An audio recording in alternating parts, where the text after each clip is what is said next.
Hermanos, me estoy gozando mucho las alabanzas hoy. ¿Saben por qué? Porque ayer en el taller aprendí que uno de los promulgados del posmodernismo es el relativismo. Pero nuestros cantos, igual que la palabra del Señor, es absoluta. Son verdades. Es sí o no. Entonces, cuando cantamos estas verdades y lo hacemos con más conocimiento de causa, que es un absoluto, se siente la presencia del Señor. Muchas gracias, hermanos del Ministerio de Alabanza. Estuvieron preparándose por mucho tiempo para la alabanza de estos 2 días. Y ayer, hermanos, comenzamos con la serie de 2 días que preparó hermano Gerardo Corpeño. Yo quiero darle la bienvenida, hermano Gerardo, así como le doy la bienvenida también a Débora, a Harris y a Gerardito, porque estuvieron 5 años ausentes de Guatemala. No los vimos aquí en la iglesia por 5 años. Gerardo estaba apoyado por su familia, estudiando en el Wheaton College, allá cerca de Chicago. 5 años en sus estudios doctorales. Y hoy lo tenemos con nosotros. Recibámoslo con un fuerte aplauso, por favor. Es de casa, pero yo le dije que lo quería presentar así. Bienvenido, Gerardo.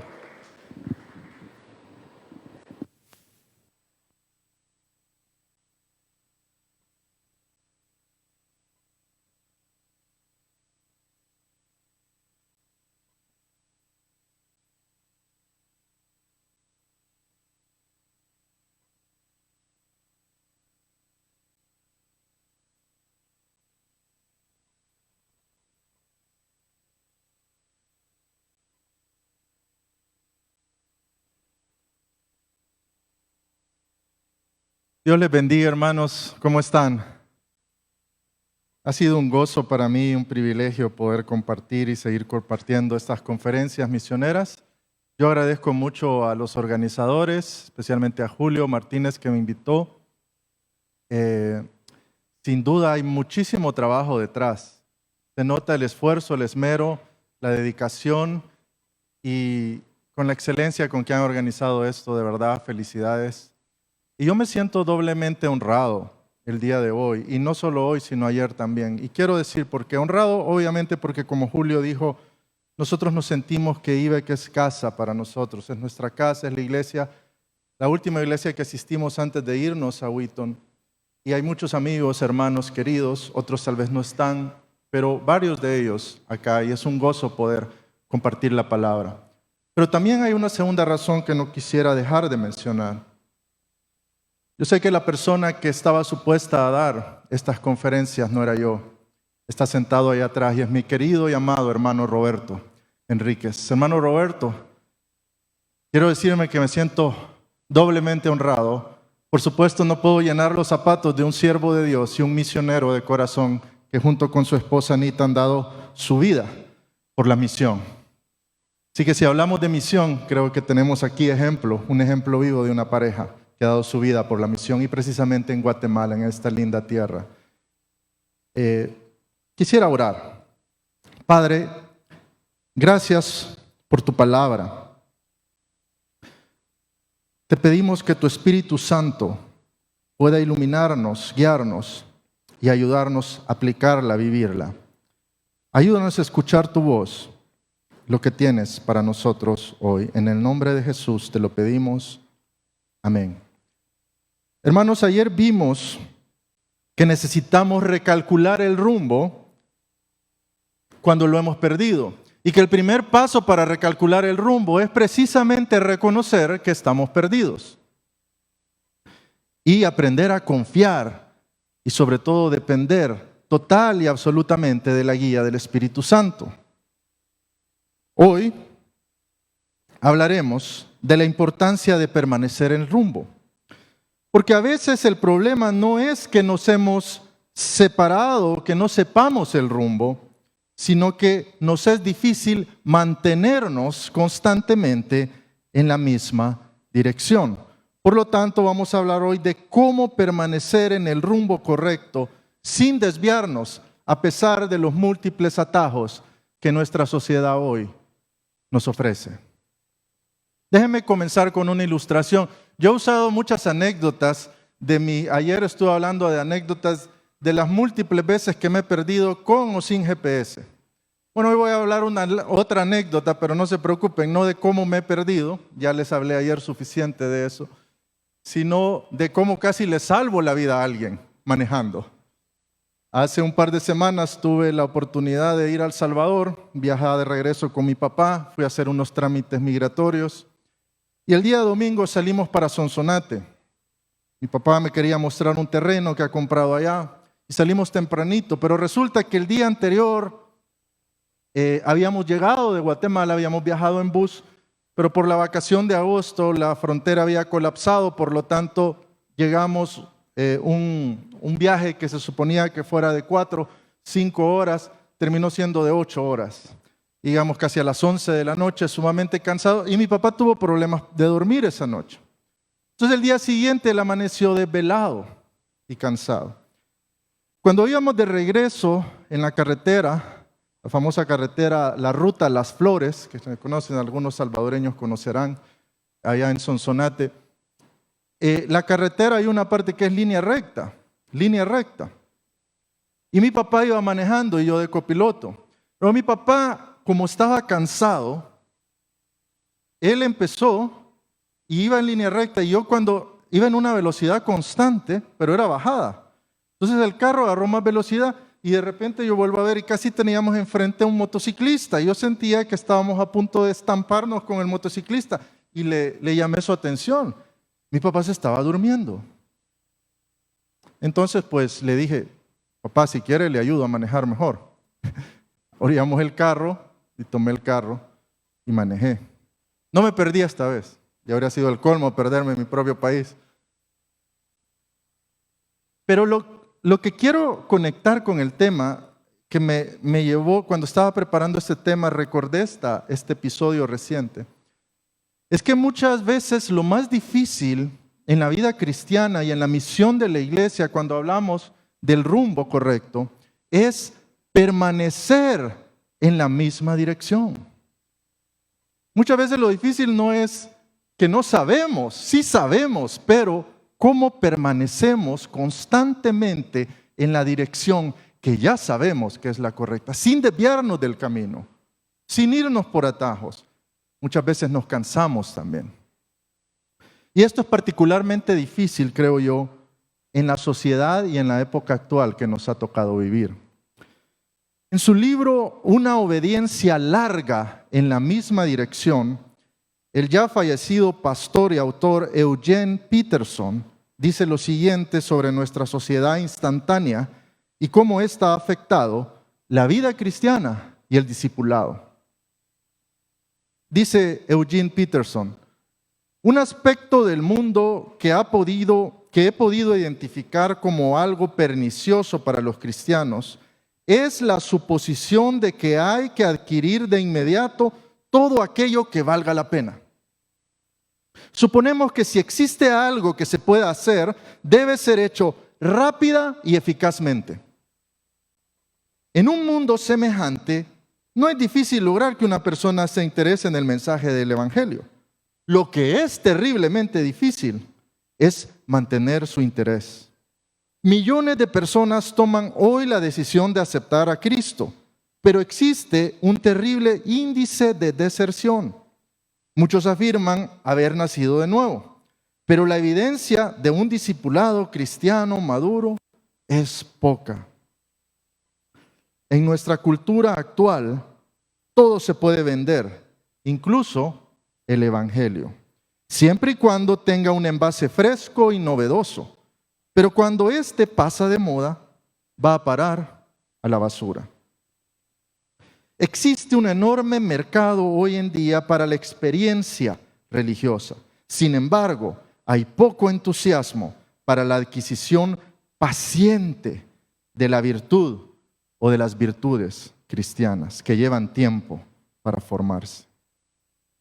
Esto nos dice Eugene Peterson en su libro, que tiene un título que habla por sí solo: Una obediencia larga en la misma dirección.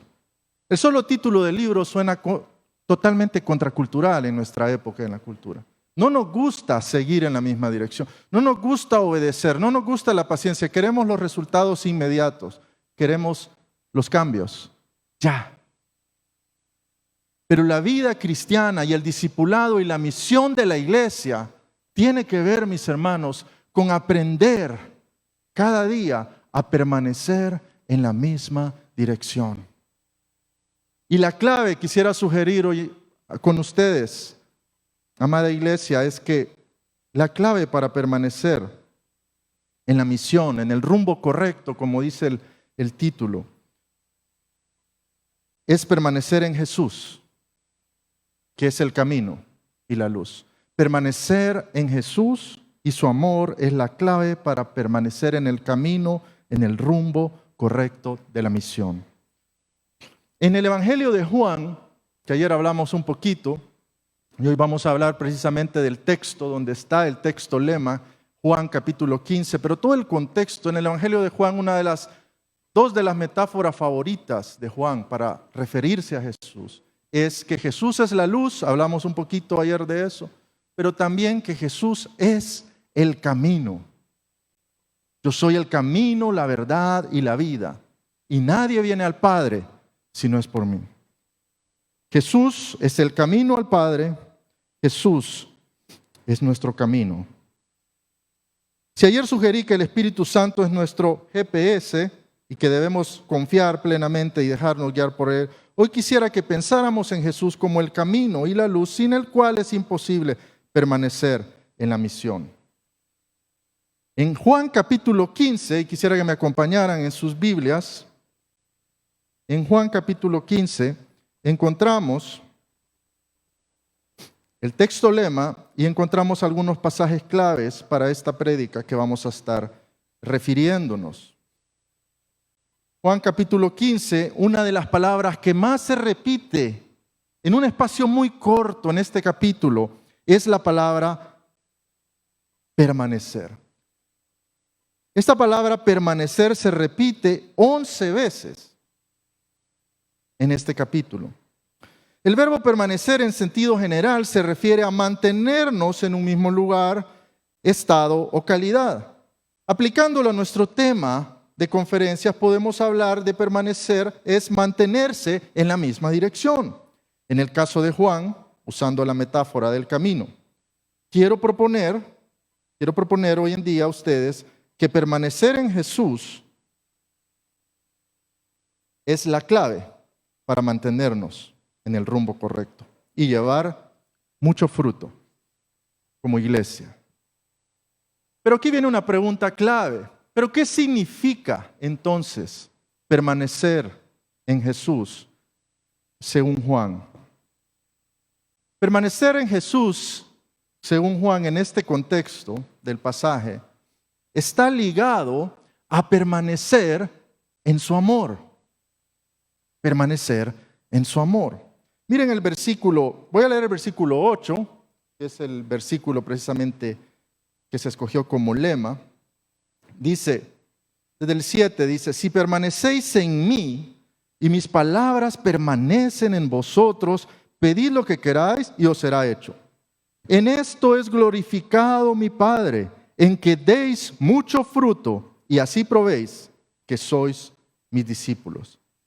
Como el Padre me ha amado, dice el versículo 9, así también yo os he amado. Y noten cómo termina diciendo Jesús, permaneced en mi amor. Permaneced en mi amor.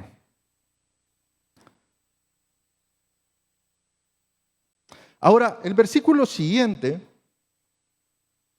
nos revela, nos explica qué significa permanecer en el amor, o la forma por lo menos en la cual evidenciamos como cristianos, como discípulos de Jesús, que verdaderamente estamos permaneciendo en su amor. Porque cualquiera puede decir, yo permanezco en el amor de Jesús. Sobre todo hoy en día que este tema del amor se ha vuelto algo muy subjetivo. Cualquiera puede hablar de que ama a alguien o permanece en el amor, incluyendo de Dios o de Jesús. Pero aquí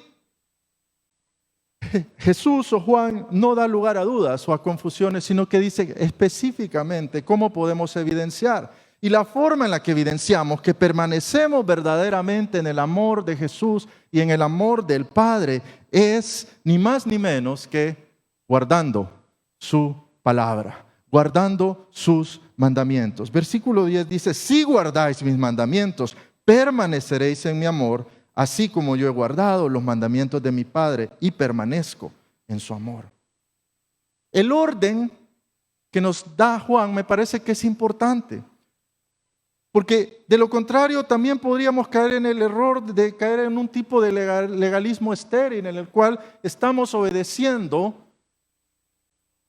por méritos para ganarnos el amor de Dios. Pero no es lo que dice el texto. El texto y el orden es clave. Dice, permanezcan en mi amor. Pero la evidencia de que realmente amamos a Jesús, permanecemos en su amor, es que estamos obedeciéndole. Es que le seguimos. No obedecemos a Dios para que Él nos ame o para tener méritos. Le obedecemos como resultado de que hemos entendido y experimentado y que verdaderamente estamos permaneciendo en su amor. Por otro lado, nuestra obediencia a Jesús es la mejor prueba, mis hermanos y hermanas. Es la mejor evidencia de que verdaderamente permanecemos en su amor. ¿Se imaginan ustedes, esposos, que yo como esposo, o usted como esposo, le dice a su esposa, o imagínense, voy a poner mi ejemplo, ¿no?, para hacerlo más personal, que le digo a Débora todos los días cuánto la amo, y le recuerdo, yo te amo mucho, y a los 5 minutos le vuelvo a decir, es que yo te amo demasiado, es que te amo mucho, y todo el día estoy recordando, y bueno, al principio yo supongo que se sentirá halagada. Pero ¿qué pasaría, me pregunto yo, si yo constantemente le estoy diciendo que la amo, pero yo no me involucro en ninguna de las tareas del hogar, por ejemplo? Los platos, hasta así una montaña de platos, ¿verdad? No es que tuvimos que salir corriendo a la iglesia, no, después los lavo. O el trabajo nos agarró la tarde. Y de repente me pide un favor para hacer algo y yo digo, no puedo, no tengo tiempo. No tengo tiempo. ¿Ustedes creen que ella estaría convencida y se creería que yo estoy constantemente repitiéndole que la amo? Pero mis acciones y mis acciones en la práctica dicen lo contrario. No hay una coherencia entre lo que yo le digo a ella y lo que yo hago todos los días. Y yo creo que lo mismo sucede cuando decimos que permanecemos en el amor de Dios. Si permanecéis en mi amor, guardad mis mandamientos. La mejor evidencia, la prueba contundente de que verdaderamente amamos a Jesús, permanecemos en su amor, es que guardamos sus mandamientos. Ahora bien, Juan todavía es más específico, aún más específico, porque hay un mandamiento que sobresale en este pasaje y en el contexto anterior y posterior, que es preeminente sobre otros mandamientos. Juan no habla simplemente de obedecer los mandamientos del Señor en general. En el contexto del pasaje, Juan especifica que el mandamiento por excelencia, fíjese bien, el mandamiento por excelencia que el discípulo y la discípula de Jesús debe guardar es amarnos los unos a los otros como Jesús nos ha amado. Miren el versículo 12 y 13. Capítulo 15. Este es mi mandamiento, dice Jesús. Este es mi mandamiento, que os améis los unos a los otros, así como yo os he amado. Y si por si acaso queda una duda de cómo Jesús ha amado a sus discípulos, aunque el capítulo 13 de Juan ya nos ha dado una ilustración perfecta de cómo Jesús ha amado a sus discípulos, que como amó los suyos, los amó hasta el fin, les lavó los pies a los discípulos, eso es Juan 13. Y ahí está el nuevo mandamiento. Un nuevo mandamiento os doy, que os améis unos a otros como yo os he amado. Pero por si hubiera alguna duda, todavía el versículo 13 es enfático y claro. Nadie tiene un amor mayor que este. ¿Qué dice? Dígalo conmigo. Que uno dé su vida por sus amigos. Que uno dé su vida. La manifestación más plena del amor cristiano, del amor de Cristo, del amor que Cristo nos prodigó, nos enseñó, nos dio, es precisamente el amor sacrificial.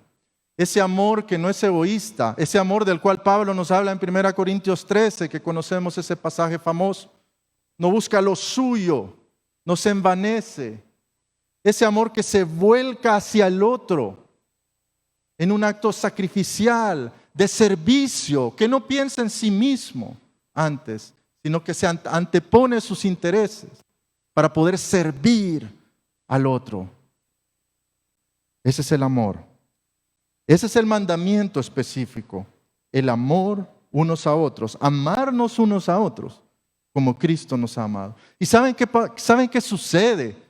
¿O qué es lo que pasa cuando nosotros como iglesia entendemos y empezamos a experimentar ese amor de Jesús y empezamos a vivir y a encarnar como comunidad cristiana, como la comunidad del Mesías de Cristo, ese amor? Lo que sucede es que la gente afuera empezará a ver y empezará a fijarse. Miren cómo se aman. Hay un canto de Marcos Vidal que me fascina, que precisamente se llama Cristianos. Cristianos. No es un canto muy bonito para escuchar o meditar, porque es un canto poco fuerte, pero es un canto verdadero que necesitamos escuchar y reescuchar, y está basado, creo, en esto, ¿no? Y dice una frase de este canto cristiano, dice: antes al mirarles se decían, ved cómo se aman. Hoy al contemplarles se repiten, ved cómo se separan. ¿Quién sabrá quién de todos ellos tiene la verdad? ¿Cómo ha conseguido el enemigo, dice el canto, robarnos el terreno? Hemos comenzado a hacer murallas olvidando lo primero, que no hay cristianismo verdadero detrás de una careta. Y si nos reflejamos a Jesús y el amor de Jesús, perdemos nuestra meta. Y yo agregaría, perdemos nuestro rumbo. En Juan capítulo 17, contexto posterior a este, Jesús en la famosa oración sacerdotal, la intercesión por los discípulos, pero no solo por los discípulos, los 12, sino por los que vendríamos después. Dice lo siguiente, acompáñenme en Juan 17, versículo 20 en adelante.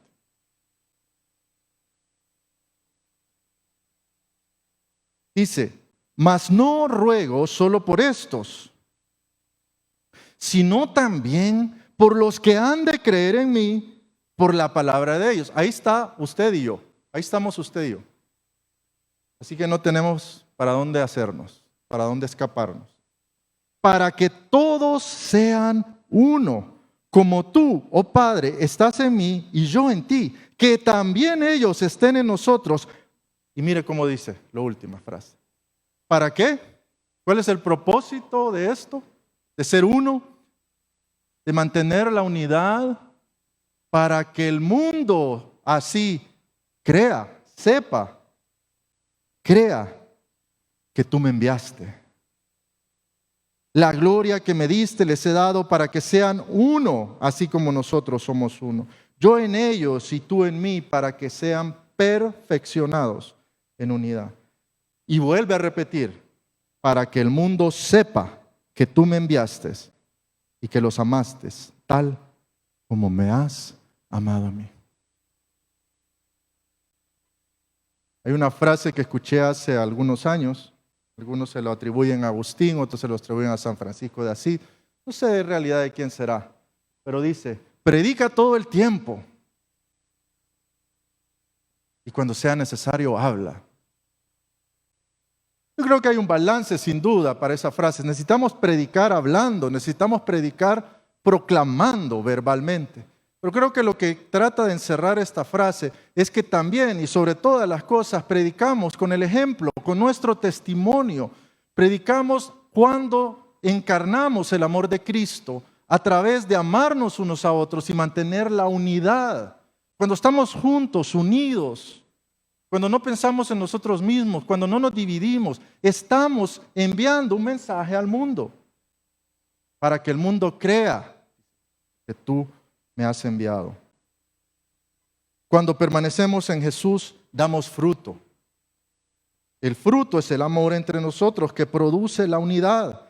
Y este fruto es el testimonio que atrae al mundo a Cristo.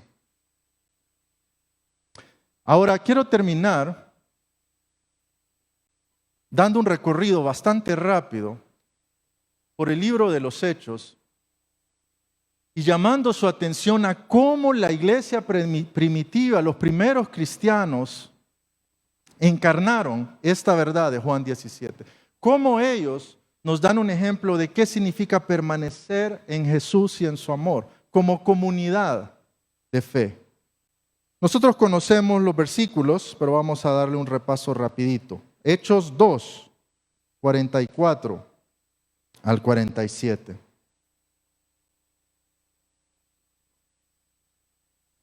En Hechos 2, 44 al 47, que es el primer pasaje justo después del nacimiento de la iglesia en Pentecostés, dice: todos los que habían creído estaban juntos y tenían todas las cosas en común. Vendían todas sus propiedades y bienes y los compartían con todos según la necesidad de cada uno.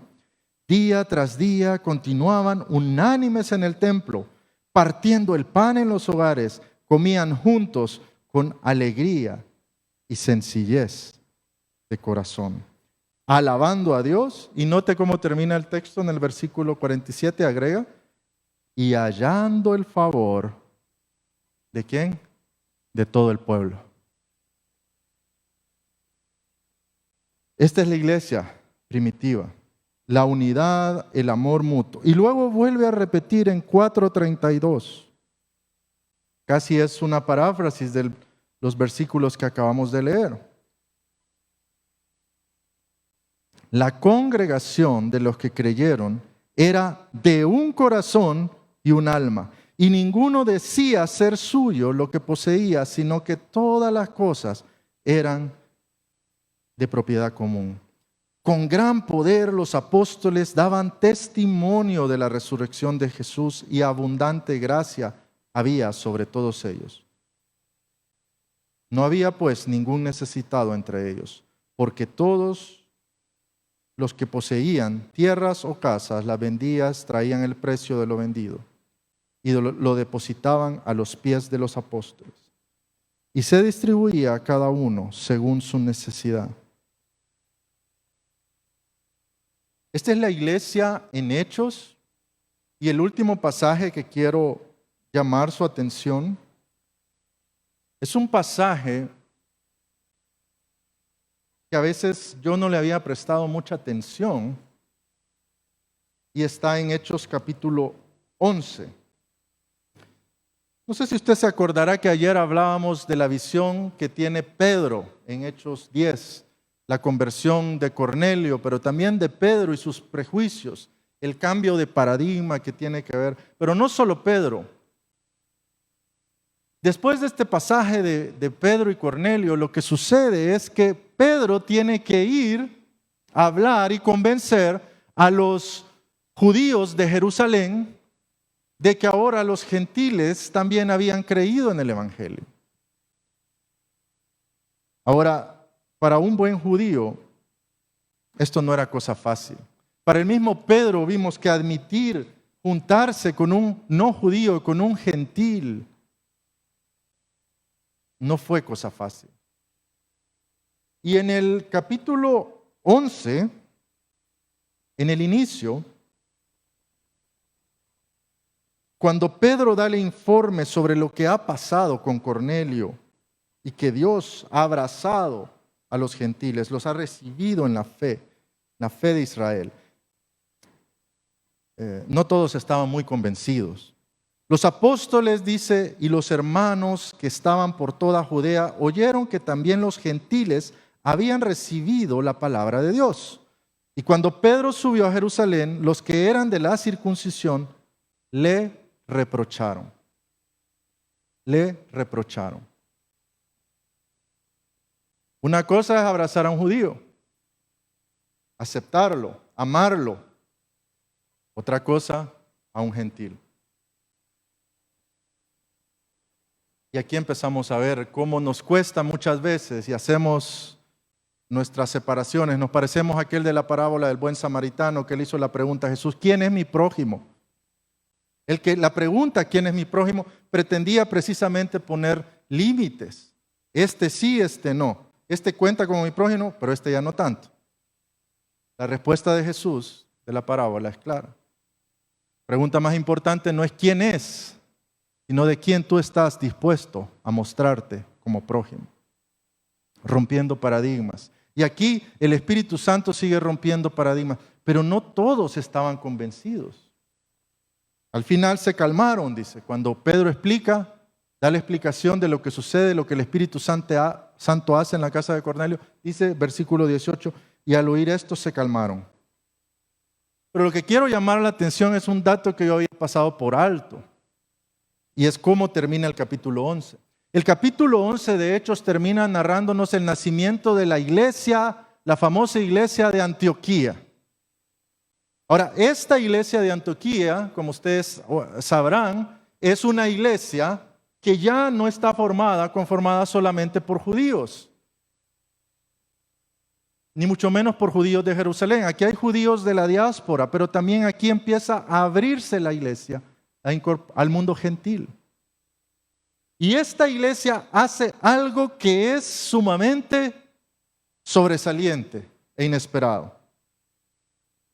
Y está en conexión con los dos pasajes que acabamos de leer, de cómo los cristianos recolectaban y unían sus bienes para poder aliviar las necesidades de aquellos más necesitados en la comunidad. Miren lo que dice.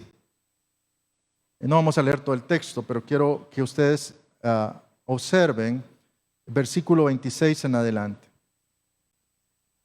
Cuando lo encontró, lo trajeron a Antioquía, está hablando de Saulo y Bernabé y Saulo, y se reunieron con la iglesia por todo un año, enseñaban las multitudes, y los discípulos se les llamó cristianos por primera vez, justo ahí en Antioquía. Una iglesia multicultural, multiétnica, ya no solo judíos. Y por aquellos días, dice, unos profetas descendieron de Jerusalén a Antioquía, y levantándose uno de ellos, llamado Agabo, daba a entender por el Espíritu que ciertamente habría una gran hambruna en toda la tierra. Esto ocurrió durante el reinado de Claudio. Y miren el versículo 29, qué fantástico es esto, increíble. Los discípulos, se refiere a la iglesia multiétnica, gentiles, judíos de la diáspora, los discípulos de Antioquía, conforme a lo que cada uno tenía, determinaron enviar una contribución para ayudar a los hermanos que habitaban, ¿a dónde? ¿Y sabe dónde era Judea? Donde estaban los meros judíos, los que eran judíos de pura raza. Algunos de ellos se acababan de quejar en el versículo 1 cuando dice, ¿cómo es posible que han recibido a los gentiles? Ahora resulta que son estos gentiles recién convertidos, recién incorporados a la iglesia, los que levantan una colecta para ayudar a aquellos judíos de Jerusalén. ¿No le parece fascinante? Este es el amor sacrificial del cual Juan nos habla. Este es el amor que Cristo les dijo. Un mandamiento les doy, que se amen como yo los he amado, sacrificialmente. Hermanos, quiero terminar porque también el tiempo avanza, pero quiero compartir el último punto, que más que un punto es una conclusión. Permanecer en la misión de Dios significa recuperar la razón de ser de la iglesia. Hace algunos años yo estaba viendo un documental, y era un documental sobre los 80s, diferentes episodios importantes que pasaron mayormente en Estados Unidos en los 80s. Y yo estaba viendo este documental y de repente pasó una escena que me llamó la atención, una historia que no conocía. Era una historia de una campaña que la Pepsi Cola hizo en los 80s para finalmente debancar a la Coca-Cola. La Coca-Cola históricamente había tenido el primer lugar, pero su competidor inmediato, que era la Pepsi-Cola, ya le venía pisando los talones. Y entonces la Pepsi-Cola se le ocurre hacer una estrategia agresiva para ser finalmente el número 1 en los consumidores de soda. Y esta campaña lo que consistía es que supuestamente hacían pruebas de degustación y ponían 2 vasos con las 2 bebidas, la bebida de la Pepsi y la bebida de la Coca-Cola, sin rotularlas. Y la gente tenía que probar y decir cuál le gustaba más. Y la gente, según este ejercicio de marketing, esta publicidad, supuestamente empezó a gustarle más el sabor de la Pepsi-Cola y empezaban a escoger la Pepsi-Cola sobre la Coca-Cola. Bueno, como era de esperarse, los grandes CEO, los managers y los encargados de marketing de la Coca-Cola reaccionaron.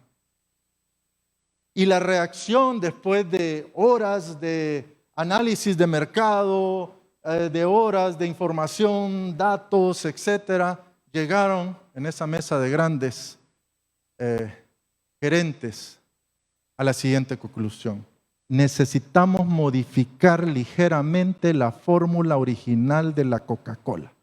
Y se les ocurrió la brillante idea de relanzar una nueva versión de la Coca-Cola, a la cual le titularon New Coke, o sea, nueva Coca-Cola.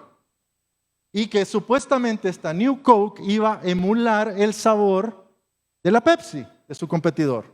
En pocas palabras, la estrategia consistía en emular o imitar a la competencia. La reacción del público y de los consumidores de años de la Coca-Cola no se hizo esperar y fue unánime. ¿Y saben cuál fue esa reacción? Una rotunda decepción. Empezaron a caer llamadas telefónicas a los empresarios, a los CEO, etcétera, diciendo: queremos que nos regresen la fórmula original de la Coca-Cola. Yo recuerdo que yo estaba viendo esto y de repente me vino una idea, no sé si loca o qué, pero me vino la siguiente idea.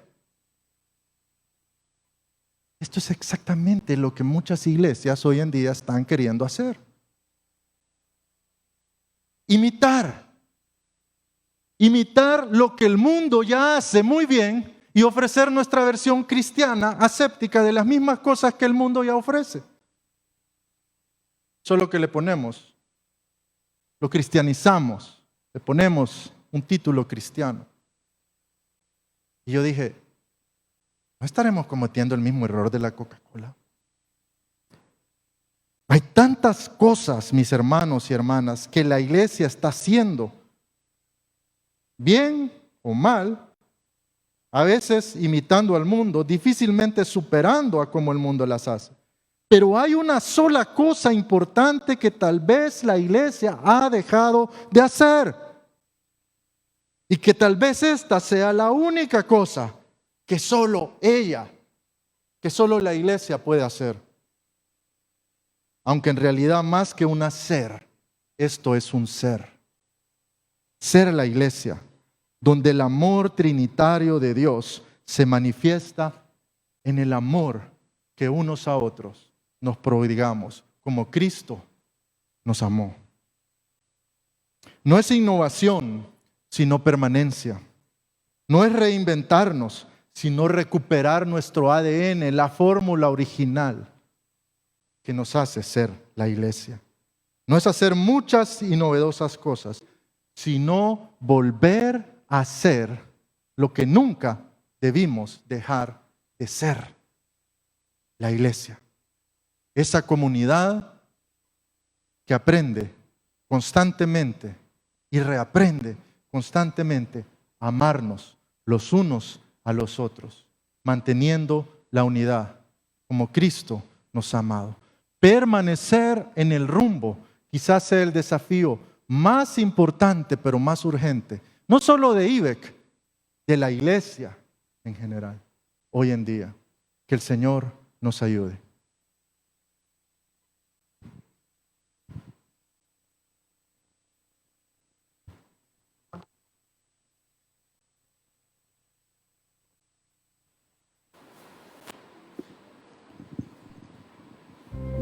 Damos gracias a Dios. Damos gracias a Dios por su palabra. Hermanos, estamos recalculados, ¿sí o no? Bueno, hemos llegado a un punto importante. Muchas gracias, hermano Gerardo, por dejarte usar por el Señor. Esta iglesia, sin duda, tiene las misiones en su sangre, en su ADN, y queremos seguir adelante. Queremos permanecer en este rumbo, porque sabemos que si permanecemos en el Señor estamos en el rumbo correcto, y queremos llegar y ayudar a los que están llegando, a más personas que no conocen al Señor. En ese sentido, hoy tenemos dos oportunidades de colaborar con las misiones. La primera de las oportunidades que tenemos es con nuestro compromiso, con nuestra promesa de fe. ¿Qué es esto? ¿Verdad? No es más que una promesa, un compromiso. Es algo que usted se propone en su corazón que va a dar de manera regular. De este compromiso que usted haga, hermano, depende el respaldo que nosotros, es decir, vamos a usarlo de respaldo para la ofrenda que le vamos a mandar a las 5 familias de misioneros que estamos apoyando en la actualidad. Si el compromiso misionero o la promesa misionera se reduce, pues nuestra ofrenda mensual a los misioneros también se reducirá. Pero si sobreabunda, como esperamos que ocurra, entonces podemos incluso adoptar más misioneros a quienes podemos apoyar. El compromiso es nuestro como iglesia y podemos decir, como dice en Hechos 11:29, de parte de lo que estaba leyendo el hermano Gerardo: entonces decidieron que cada uno de los discípulos, según los recursos de cada cual, enviarían ayuda a los hermanos que vivían en Judea. Aquí podemos decir, entonces los hermanos de la IBEC decidieron enviar ayuda a los hermanos que están en Chile, que están en España, que están en Honduras, que están en Tectitán. Y el Señor, hermanos, esto no lo ignora, lo toma muy en cuenta. Entonces, en este momento, aquí tenemos dos formas de tomar un compromiso nuevo, es decir, hacer una promesa nueva, o renovar la que tenemos. Una es en línea, ya pasamos el link en IBEC oficial. Ustedes que están en casa, allá pudieron ver en su chat que ahí está el link, lo pueden llenar hoy mismo. Si usted quiere hacerlo de la forma antigua, aquí están mis hermanos de misiones listos, pasen adelante por favor, hermanos. Y si alguien necesita una boleta, levante su mano y ahorita le va a llegar ahí a su lugar. Muy bien. El compromiso o la promesa de fe se puede hacer de forma mensual o de forma anual o única. Usted decide cómo. Nosotros de todos modos vamos a tomarlo en cuenta como que ya fue recibido y restablecemos el compromiso misionero. Recuerden que el compromiso tiene un año de duración, es de septiembre a agosto, así que estamos cerrando el año misionero de la IBEC. Con lo que ustedes le prometan al Señor, nosotros vamos a renovar nuestro compromiso como iglesia con los misioneros en el campo. Así que septiembre es el mes de inicio.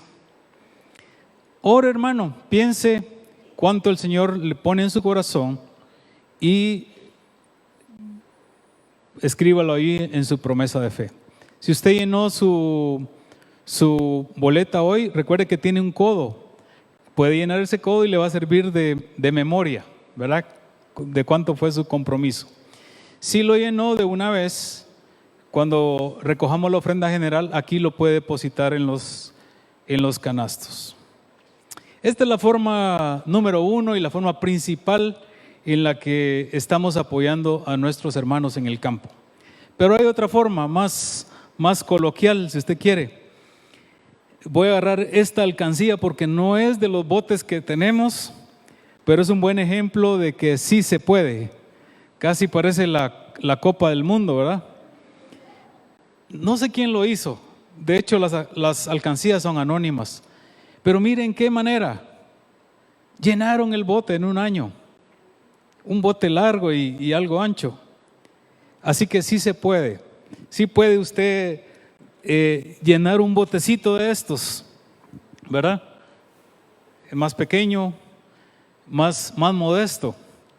Pero cada moneda o cada billete que usted deslice por la ranura de esta alcancía va a tener un propósito muy especial. Y es que cada año, después que contamos todo lo que hemos recibido, lo mandamos ahí por diciembre, ¿verdad? A manera de aguinaldo para los misioneros que apoyamos. Es decir, repartimos el monto total dentro de 5 y lo mandamos. El año pasado tuvimos la bendición de mandar 11,403,45 centavos. Eso repartimos. Mire qué bendición. Dígame si no cada fichita cuenta. Entonces usted puede tener este bote por ahí cerca, sobre la refri, a un lado en la cocina, y cada ficha de esas que como estorban, y usted dice, ¿qué hago con estas fichas en la bolsa? No, ahí está la alcancía. ¿Para qué le voy a contar los métodos que hay? En mi casa hay un método muy estratégico que nos obliga a dar para misiones. ¿Se los cuento? Sí, ya pedí permiso, sí me dijeron. Bueno, miren pues, si uno de nosotros, cualquiera de los 4, hace una broma relacionando un nombre o un apellido, algo que la persona no puede cambiar, pero uno a veces hace broma de los nombres, ¿no? Cualquier nombre, yo no le voy a dar ejemplos, pero imagine usted, cualquier broma que tenga que ver con un nombre, eso no se debe hacer porque la persona no puede cambiar su nombre ni su apellido. 5 para misiones. Esa es la penalidad. No les digo cuánto he pagado. Tal vez es mío el bote. Bueno, ustedes tienen la oportunidad, hermanos, hoy, si no tiene alcancía, de llevarse una alcancía vacía.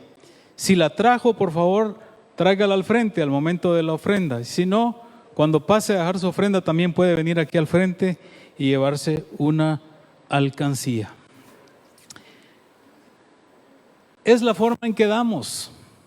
Y el Señor toma en cuenta cada esfuerzo que hacemos para dar. En dar siempre hay bendición. No se olvide de eso. Y el Señor se alegra cuando damos y cuando damos de corazón. Porque a Él no le gusta que demos por obligación o por manipulación. Dios ama al dador alegre.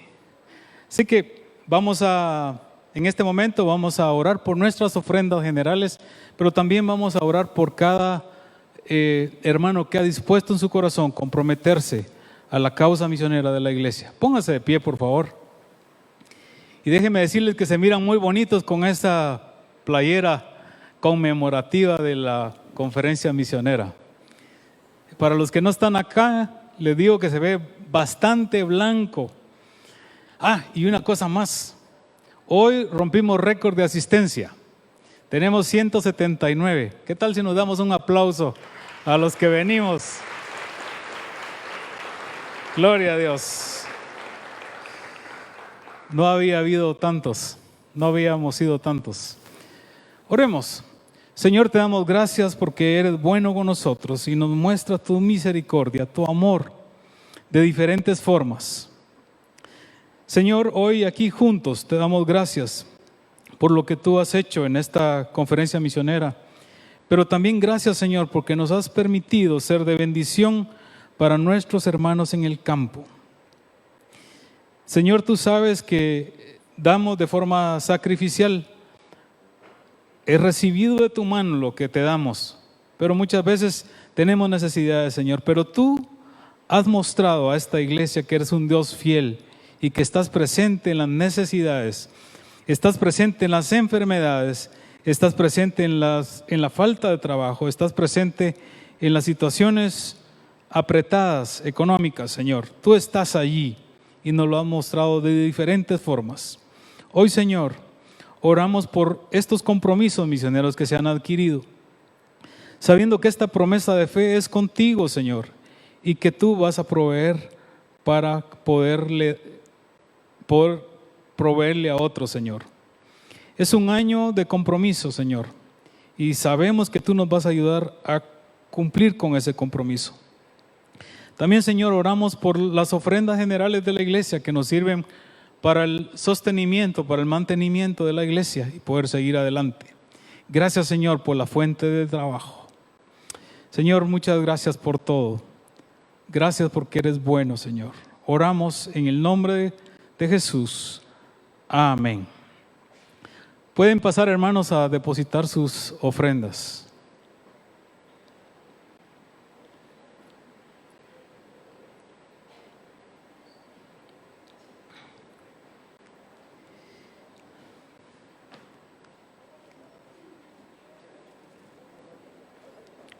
Muchas gracias. Recuerden que se pueden llevar las alcancías. Están ahí, no están de adorno, están para que se las lleven. Pero no las llenas, las vacías, por favor.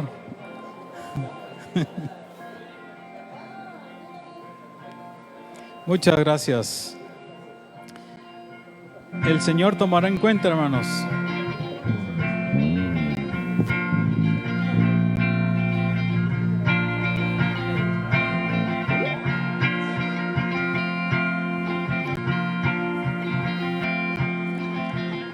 Hermano, recuerde que la alcancía, cumplido el año, la puede traer como esté.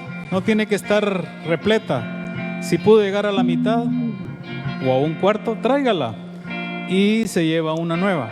En los siguientes domingos también vamos a estar recibiendo alcancías.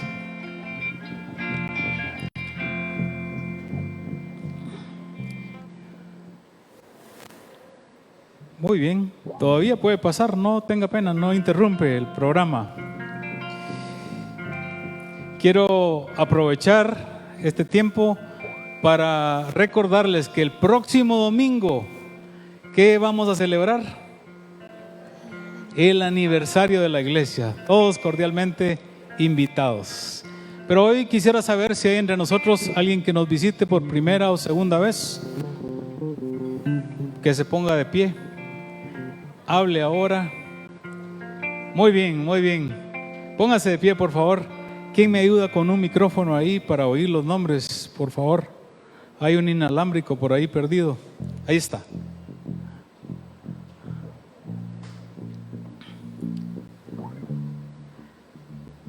También, sí, gracias. Gracias, Maco.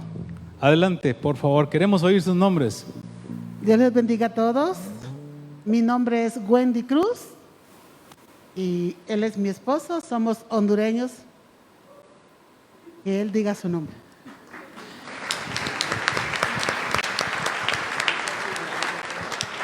Espérense, así es en Honduras. Primero habla la señora y ahora, hermano, adelante. Dios les bendiga, hermanos. Mi nombre es Juan García y soy hondureño. Muy bien, hermano Wendy, hermano Juan, bienvenidos. Así abrazamos aquí en la IBEC con aplausos, así que bienvenidos. Ya para ir terminando el programa, yo quisiera pedirle al comité de misiones que por favor pase al frente, todo el comité.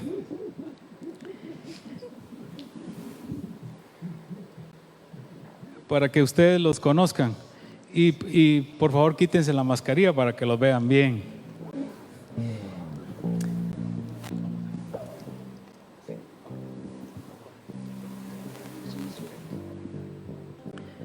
Muy bien, yo quiero tomarles una foto mientras ustedes les dan un fuerte aplauso, por favor.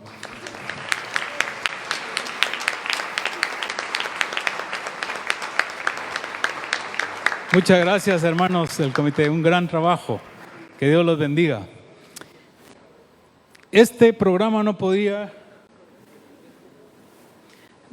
cerrarse mejor si no lo hacemos así. Primero vamos a cantar nuestro canto lema junto con el grupo de alabanza y después, hermanos, están invitados a pasar por cada uno de los 5 stands que usamos anoche. De hecho, el stand de España de atrás todavía tiene unas boquitas, así que si usted, por favor, no vaya a correr para allá. Se comienza aquí.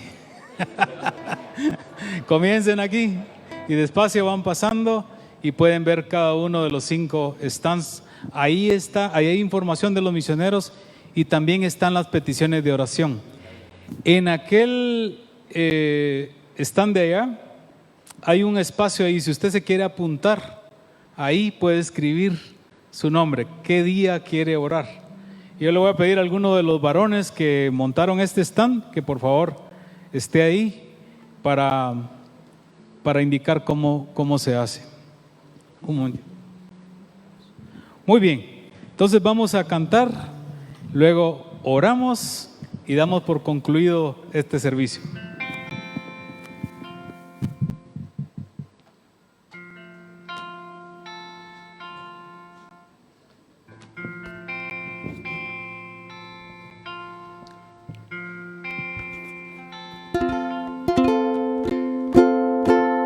Los que llevan buenas nuevas. Nos ponemos de pie un momentito, hermanos. Vamos a terminar con nuestro canto lema, los que llevan buenas nuevas.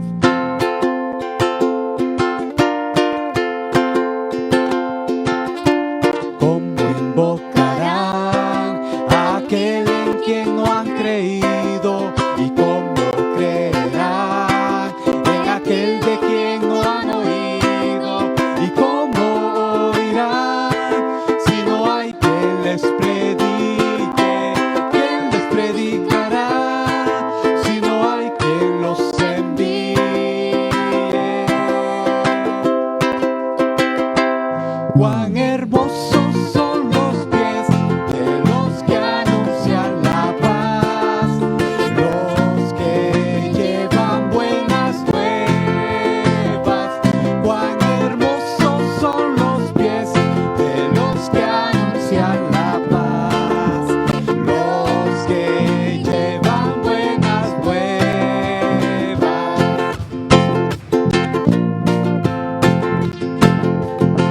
Vamos,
llevan buenas nuevas.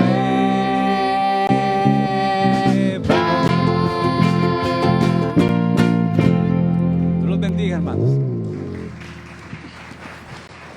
Hermanos, unas palabras finales. Pueden sentarse, por favor. Queremos agradecer a los ministerios que estuvieron trabajando para preparar los 5 stands. Entonces, por aquel lado están los varones, grupo de varones. Sí, pero con ganas, hermanos. Si va a aplaudir, aplauda con ganas. Muy bien. Allá, bueno, les voy a decir de una vez, ellos hicieron el stand para la familia Polanco, los varones. El Ministerio de Parejas hizo el stand para la familia Lara. Muy bien, muy bien. Ellos prepararon también esos, ayer y hoy, pastelitos, panitos. Iba a decir boquitas, pero en España se dice tapas. Muy bien. Los jóvenes hicieron 2 para jóvenes mayores. Alvareda de Chile, familia Alvareda. Jóvenes menores preparó el stand de la familia Pérez en Tectitán. Y el Ministerio de Membresía preparó el stand de Honduras.